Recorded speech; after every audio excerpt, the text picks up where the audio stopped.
So have you ever had someone tell you something about a person you knew well and immediately you knew it wasn't true?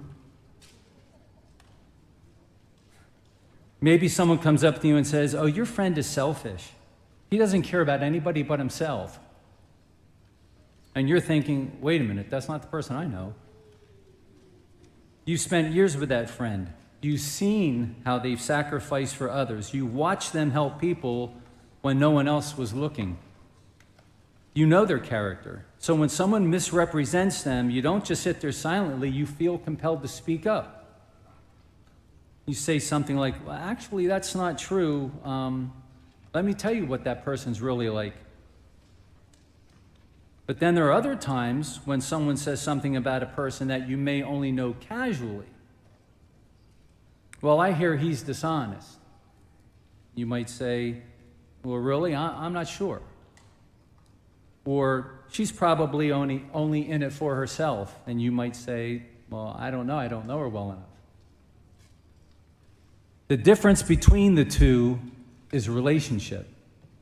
The better you know someone, the more confidently you can recognize what is true and what is false about them, right? That person, that friend that's in the spotlight today, that individual that people talk about yet know so little about in most cases today, is Jesus. How well do you know what is true and what is false about Jesus? Today's passage is recorded in Matthew, Mark, and John's Gospels, but we're going to focus on Matthew's version today. Matthew chapter 16, verse 13 to 30. When Jesus came to the region of Caesarea Philippi, he asked his disciples, "Who do people say the Son of Man is?" And they replied, "Some say John the Baptist, others say Elijah, while still others Jeremiah, or one of the prophets." "But what about you?" he asked. "Who do you say that I am?" Simon Peter answered, "You are the Messiah, the Son of the living God." And Jesus replied, "Blessed are you, Simon, son of Jonah, for this was not revealed to you by flesh and blood, but by my Father in heaven." So, do we know Jesus well enough to recognize when people are mistaken about him? Our culture says many things about Jesus. Some say he was merely a good teacher. Some say he was merely a good moral example. Some say he was one religious leader among many. Some say he never claimed to be God. Others created Jesus in their own image, which I find a lot. A Jesus who approves of whatever they already believe and never asks them to change. The question is, how would we know if those claims are true or false? Would we immediately recognize the error because we know Christ well enough personally and know what he taught? Or would we be left wondering because we've never really examined who he is? If someone misrepresented a close friend, most of us would defend that friend. How much more should we be willing to defend the Lord Jesus Christ, the one who gave his life for us? Considering the implications of Christ being the Messiah, who has won victory over eternal death for us, our convictions about him should be as firm as a hammer pounding an anvil. I like to think we should cling to him like the last piece of driftwood next to the Titanic. Before we can defend him, we must know him. Not merely know about him, not merely know what others say of him, not merely know a few Bible stories. We must know him well enough to recognize the truth, to reject falsehood, to stand for him when others misunderstand him. Most importantly, to allow his truth to reshape our lives. Because knowing Jesus is not just about defending his reputation, it's about surrendering to his authority. The question before us this morning is therefore not simply what do people say about Jesus. The question is the one Jesus asked himself. But who do you say that I am? My goal this morning is to help us answer that very question Jesus asked his disciples. Who do you say that I am? But before we can answer that question intelligently and honestly, we need to examine the evidence. If we're going to know Jesus well enough to trust him, follow him, and defend him, we must first consider the foundations upon which our knowledge of him arises and rests. So we'll begin by looking at the authenticity of the Bible, the primary historical source of what we know about Jesus. Then we'll consider the credibility of Jesus of Nazareth himself, followed by the evidence for his crucifixion and resurrection. And once we've examined these truths, we'll ask the most important question of all: what do they mean to us personally? So before we can discuss Jesus, we must discuss the source that tells us about him. Many people dismiss the Bible without ever seriously examining it. Yet the Bible stands completely apart from every other book in history. The Bible was written by approximately 40 different authors over roughly 1,500 years across 3 continents, Europe, Asia, and Africa, and in 3 languages, Hebrew, Aramaic, and Greek, yet tell one unified story from beginning to end. The authors include kings, shepherds, fishermen, prophets, priests, military leaders, tax collectors, and scholars. Most never met one another, yet they present a unified message. God created humanity. Humanity rebelled. God promised a Redeemer. Jesus Christ fulfilled that promise. Christ died for sinners. Christ rose from the dead. And Christ is coming back again. Now, no committee could have produced such unity over 15 centuries. The Bible does not tell 66 disconnected stories. It tells one story. One Savior, one plan, one message. And unlike mythology, Scripture is rooted in real history. It names cities, kings, governors, rivers, nations, genealogies, historical events. Christianity does not begin with once upon a time. Christianity begins with, this is what happened. The Apostle Paul anchored Christianity to historical reality when he wrote, quote, "If Christ has not been raised, your faith is futile, and you are still dead in your trespasses and sins." In other words, Christianity rises and falls on actual events. God never asked us to believe blindly, though. He gave us evidence. He gave us witnesses. He gave us testimony. And he gave us his word, most of all. Let me ask a question. See how many get this right. Who was our nation's first president? One person. Whoa. 2, 3, 4. Okay. All right. We're on a roll. Okay, good. All right. We know it was George Washington, right? We know that. But how do you know that? You weren't there. We know that because people who were there wrote it down. It got passed down and eventually made it into our history books, right? So it's historical documents and documentation that tell us George Washington was our nation's first president 250 years ago. Let's go back a little bit farther. Take Alexander the Great, one of the most famous historical figures of all time, right? We learned about him in school. Some of us learned about him in school. He was tutored by Aristotle, conquered the known world by 30 years old, died at 32 years old in the year 332 BC. And there's a lot a lot of details about him. But did you know that everything we know about Alexander the Great, all those details, and believe me, there's a lot, come from just two primary sources, written 400 years after he lived. But nobody questions it. I don't know about you, but I don't think there's going to be any debates happening on college campuses in the near future whether Alexander the Great actually existed and lived, and people buy into it and believe what we've been told our whole lives.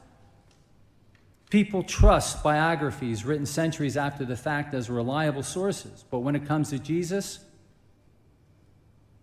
people are still arguing and debating about the fact. The fact that the entirety of the New Testament was completed within 70 years of Christ's resurrection and was written by eyewitnesses or people who knew eyewitnesses. And despite the fact that over 5,000 manuscripts or copies that are 99% identical to one another, there is no substantive disagreements among the Gospels. Acts, the book of Acts, is a sequel to Luke. So if you follow the sequence backwards, Luke was written before Acts, right? The book of Acts, which Luke wrote, records the life and times of the apostles after Jesus' ascension.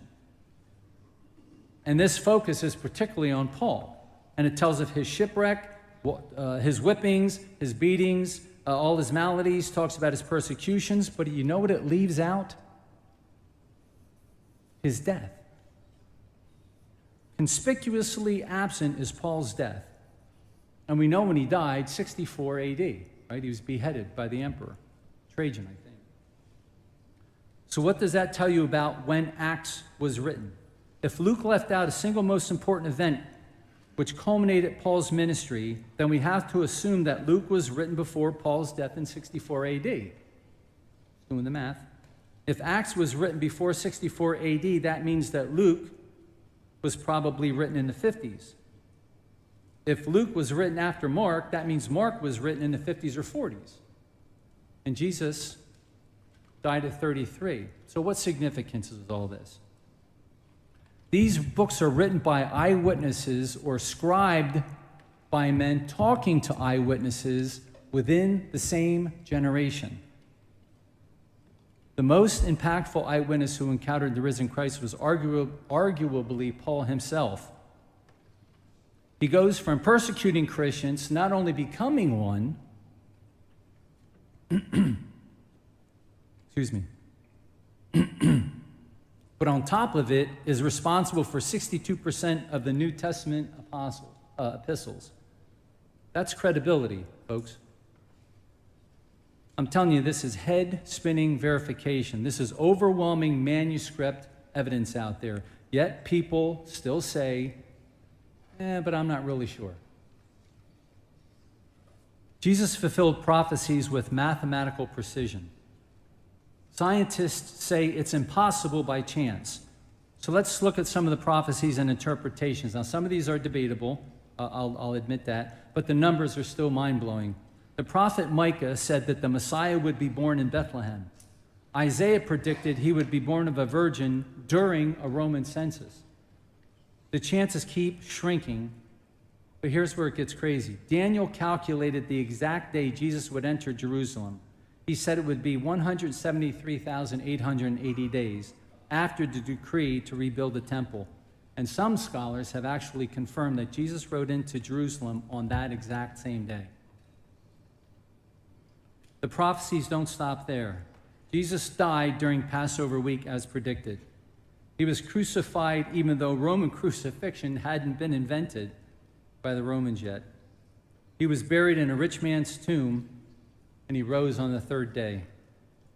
Mathematicians calculate the odds of one person fulfilling just 8 of these prophecies, let alone 130, and some people would say over 300, is statistically impossible. The answer is it's 1 in 100 quadrillion.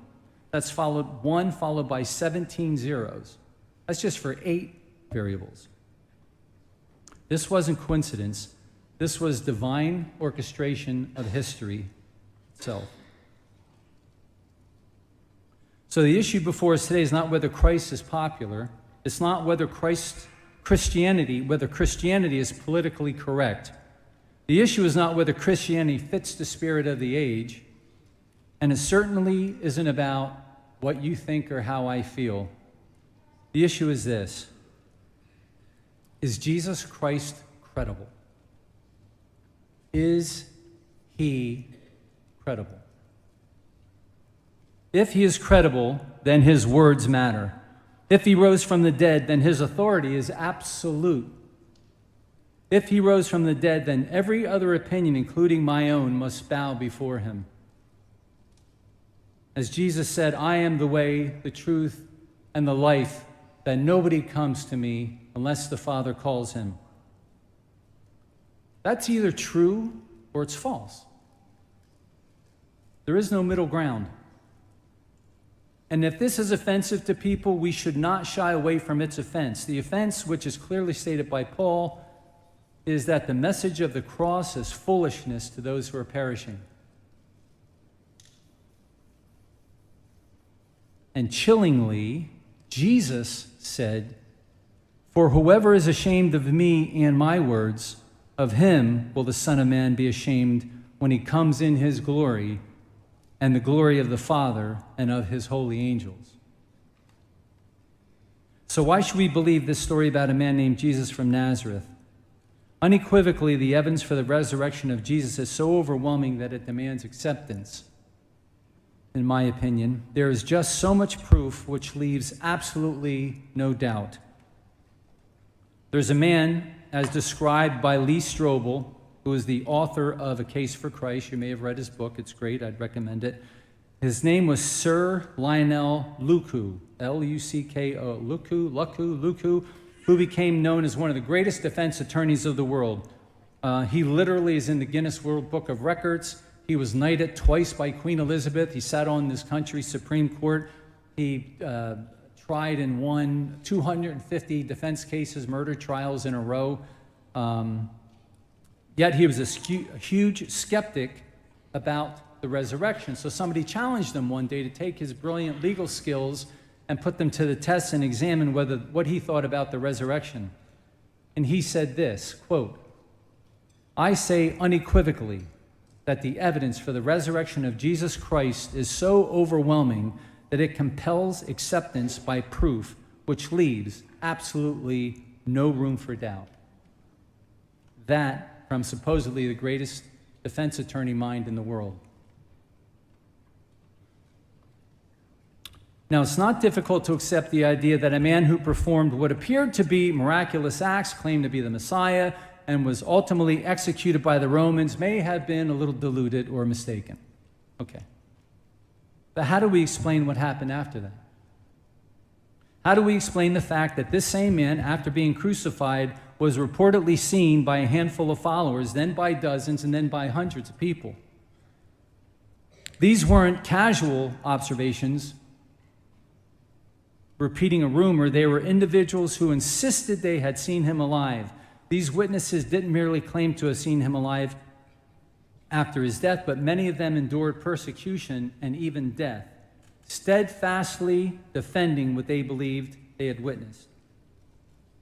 And first, if you're carrying out a hoax or a conspiracy to promote a ruse that Jesus came back to life, you wouldn't start the story off with a woman as your first eyewitness. Nothing personal. Women at the time had virtually no credibility and were not allowed to testify. In the Jewish culture of Jesus' time, the late Second Temple period around 30 CE, women could and did speak publicly. However, their testimony was often restricted or not accepted in formal legal proceedings, especially in certain religious courts.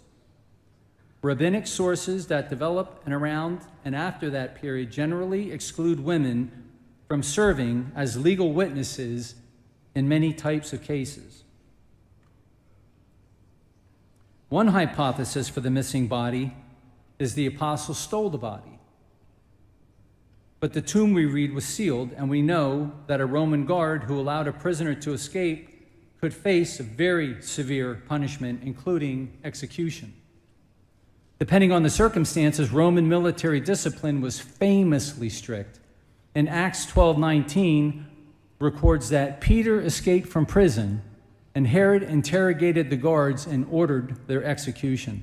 In Acts 16:27 describes the Philippian jailer preparing to kill himself when he thought his prisoner had escaped, suggesting that he expected severe punishment if they were gone.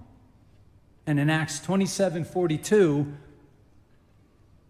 it says soldiers wanted to kill their prisoners during a shipwreck rather than risk their escape and the consequences that would follow. So that destroys the invasion of the body snatchers hypothesis.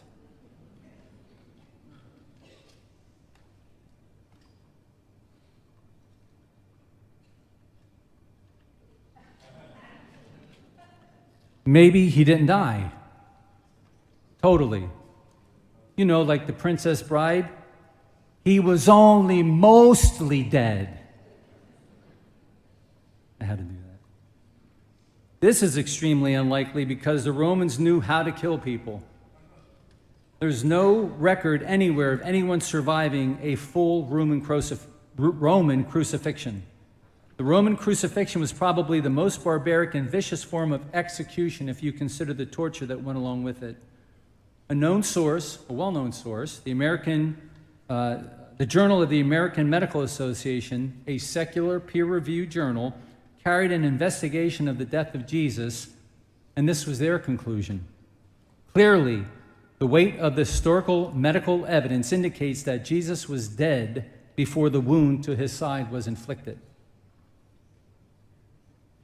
Then again, there are a few other references, ancient references of scholars who view the possible corroboration of unusual darkness and earthquakes around the crucifixion activity, that a darkness fell over the earth from the 6th to the 9th hour, which would be noon to 3 p.m. The problem with that is, and they say it was an eclipse. The critics say that it was just an eclipse. Problem with that is eclipse lasts for minutes. This lasted for hours. This darkness lasted for hours. But here's the most convincing piece for me. Jesus was crucified, and people say they saw him. Okay, maybe they're lying. But then again, you don't voluntarily go to your death for something you believe is a lie. You might be willing to be put to death for things you think are true, but one would not die for a lie. Especially all 12 apostles and hundreds of followers that reported to have seen Jesus after his resurrection and crucifixion and resurrection, and all the persecutions that occurred, particularly under Trajan. Maybe they were mistaken. Well, imagine spending every day with that person for 3 years, living with that person, traveling with that person, eating with that person, teaching with that person. And after 2 days, somehow you manage to forget what he looked like? That the risen Jesus was really somebody else? Or maybe they were hallucinating. The earliest gospel, New Testament sources are primarily Paul, and in one of Paul's letters, he refers to Jesus having to appear to 500 people at once. And in some of the Gospels, you get at least some group appearances. Any psychologists or psychiatrists in the room? I would submit to you, don't get group hallucinations. So we'll rule that one out. Look, if you knew the resurrection was a hoax, would you die for a lie? I just can't get over that. Would you be viciously martyred for a lie?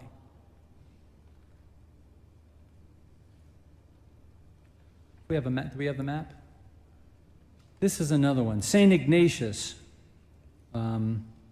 who was discipled by John himself, the Apostle John himself. St. Ignatius marched almost 2,000 miles to his execution.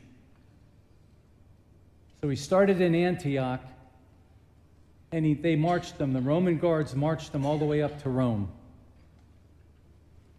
It took him 90 to 120 days. 2,000 miles, 90 to 120 days.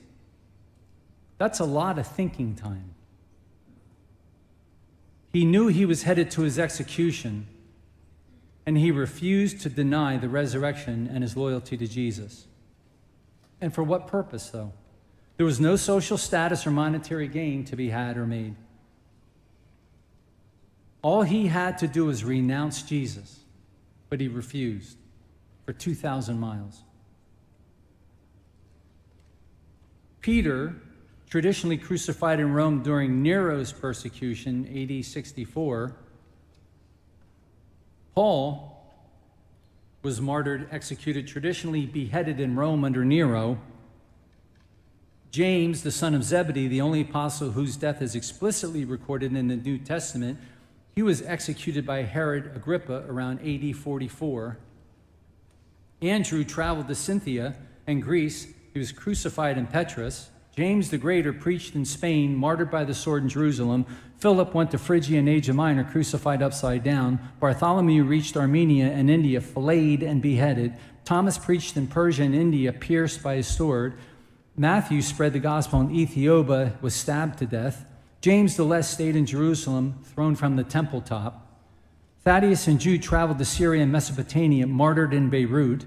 Simon the Zealot preached in North Africa, martyred in Persia. Matthias, who replaced Judas, went to the Caspian region, stoned and was beheaded. Ignatius was murdered in Rome by a wild beast. Clement, thrown into the sea with an anchor around his neck. Polycarp, burned at the stake. All were asked, all they had to do was renounce Christianity and that Jesus was the Son of God. And all refused. And for what? A lie? So who's this guy? Who's this person that obviously who was raised from the dead based on everything we just covered? The evidence points us toward a clear conclusion that Jesus was not merely a teacher, merely a prophet, or a moral reformer. A historical record forces us to wrestle with his identity, and that is exactly where Scripture takes me next. Herod's question, one of the most important questions ever asked about Jesus, came from an unlikely source, King Herod. Herod reports of Jesus' teaching, miracles, and growing influence. Herod became deeply perplexed, and going back to chapter 9, verse 7 and 9, Herod said, the Bible says, now Herod the Tetrarch heard of all these things happening, and he was greatly perplexed, because it was said by some that Jesus had risen from the dead, and by some that Elijah had appeared, and by others that the prophets of old had risen again. And Herod said, I myself had John beheaded, but who is this man about who I hear such things? And he kept trying to see Jesus. Rumors circulated that John the Baptist had risen from the dead, that Elijah had returned, or that one of the prophets had come back to life. Confused by all he heard, Herod asked, who then is this I hear such things about? Herod's confusion was not merely intellectual. He was troubled because he could not explain the extraordinary works of Jesus.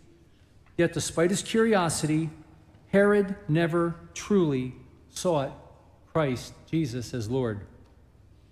His interest remained shallow and self-serving. He wanted information about Jesus, but he did not want submission to Jesus. Later, when Jesus was brought before him in trial, Herod delighted to finally meet him,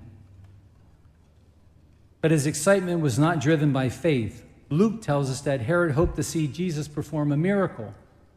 He reviewed Jesus as a spectacle, someone who could entertain him and work signs and miracles and wonders. Herod questioned Jesus extensively, but his heart was not open to repentance or to truth. He wanted amusement, not transformation.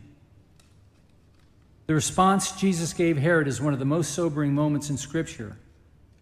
Jesus said nothing. Though Herod asked many questions, Jesus gave him no answer.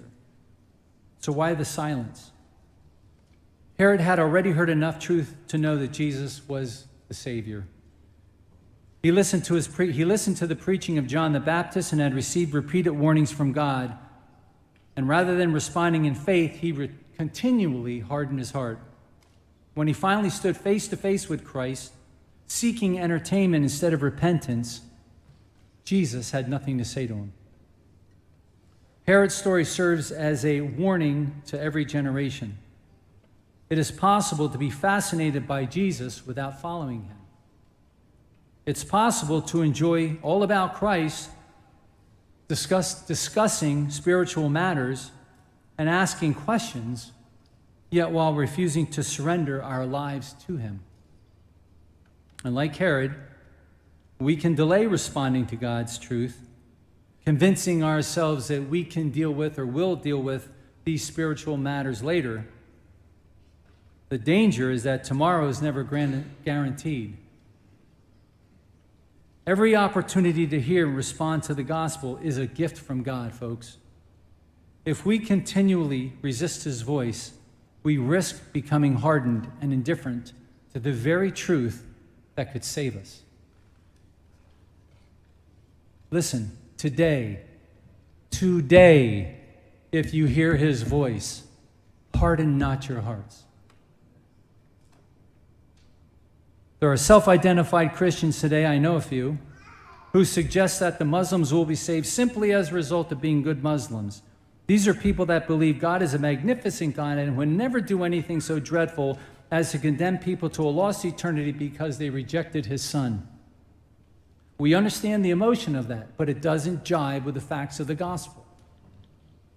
And so Jesus looks at his boys in the eyes, Pete, John, standing there in their Birkenstocks, and he says, now listen, guys, I have a very important question for you. Who do you say that I am? Now, if they had said, you're a wonderful teacher, they never would have been prepared to die for that. If they would have said, you know, you're one of the nicest people we've ever met. We're so glad you do all those kind things for people, the blind people, the lame people, and you heal them, and you do all these wonderful things. They never would have been prepared to die for that. There was only one answer that was right, and there was only one answer that was revolutionary. And it is here that Peter is speaking, presumably on behalf of his brothers, and he says, you are the Christ of God. You are the Messiah, Jesus.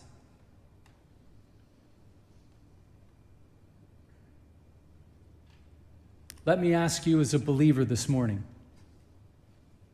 who do you say the Christ is?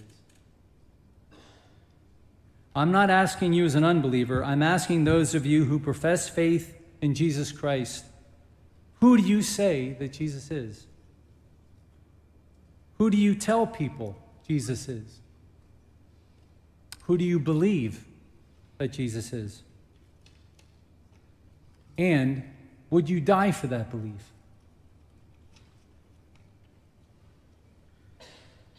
If they make it a crime to proclaim that Jesus Christ is the only way and there is no salvation in any other name under heaven given by men by which we must be saved, would you die for that belief?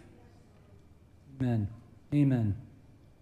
Or have you begun to absorb and believe the notion of philosophical pluralism, which has buffeted us in every way in our lives and our culture these days, eroding the notion that Jesus is the only way? Peter's answer wasn't complicated, but it was decisive. You are the Christ, the Son of the living God. Jesus didn't congratulate Peter for being sincere. He didn't praise him for being open-minded to spiritual concerns or being spiritually curious. He commended him because he spoke the truth. And that's where we run into so much tension today.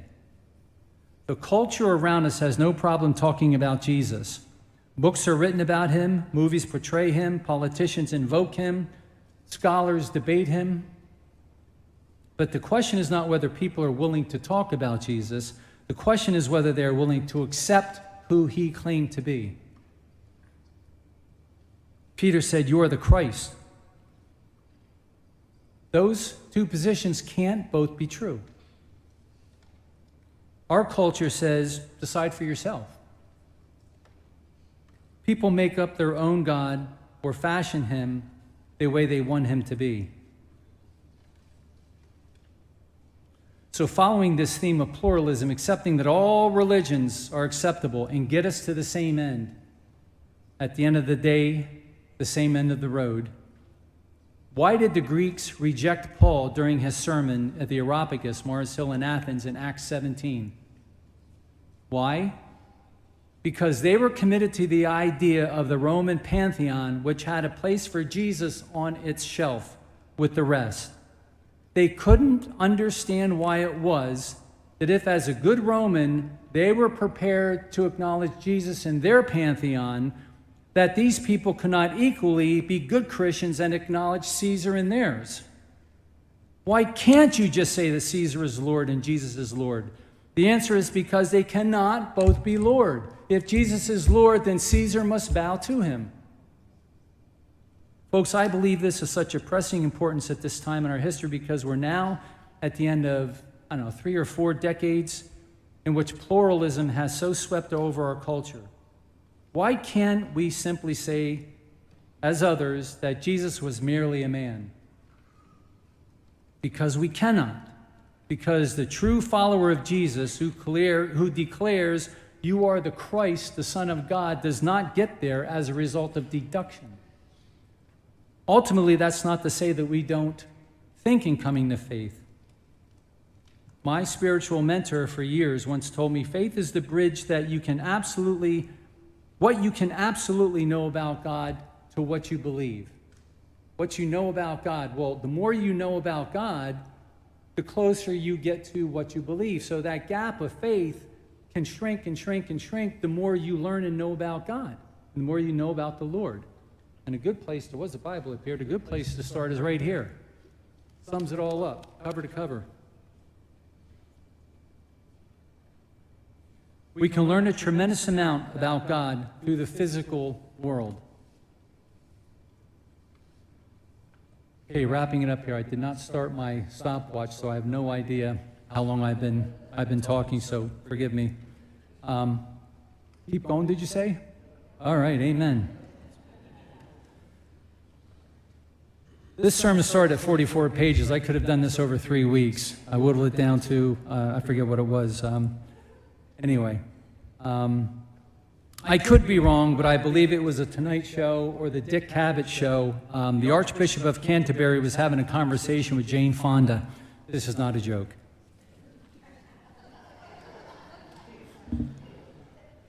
Where the Archbishop made a comment that Jesus is the Son of God and the Savior of the world, and Fonda replied, well, he might be for you, but he isn't for me. To which the Archbishop replied, well, hold on, Fonda. Either he is or he isn't. He can't be both. And that's the problem. You can't bring two contradictory notions together in the religious realm as much as any other realm and argue that both are the same. Doing so can find you to an endless loop of self-contradiction. That would be like saying 2 + 2 = 4, but it also equals 9, it also equals 17, it also equals 51. Clearly, it does not. Nor can we see and argue sensibly that we may synergize all expressions of religion. In other words, we may hold that all religions are the same simultaneously. It just doesn't work. All you have to do is read about them. For example, Hindus believe that there have been 300,000 gods. Shintoism says there is no afterlife. There's just a here and now, so make the best of it.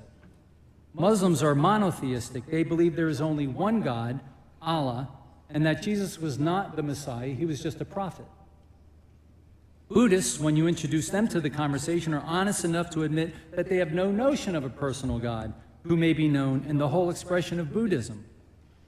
In other words, these very expressions of religion themselves are contradictory. I'm wrapping it up here. Vanderbilt University, 1993, in an expression, I have to tell this story. I went back and forth whether to do it or not.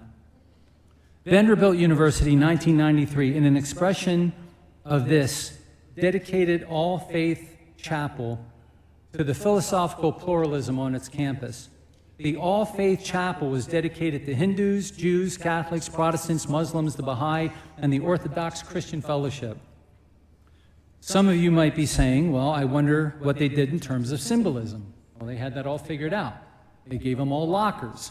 So when the Jews came to practice, they brought out the menorah and the Torah. When the Christians came, they broke out the Bible and the crucifix. When the Muslims came, they broke out the prayer mats and the Quran, etc.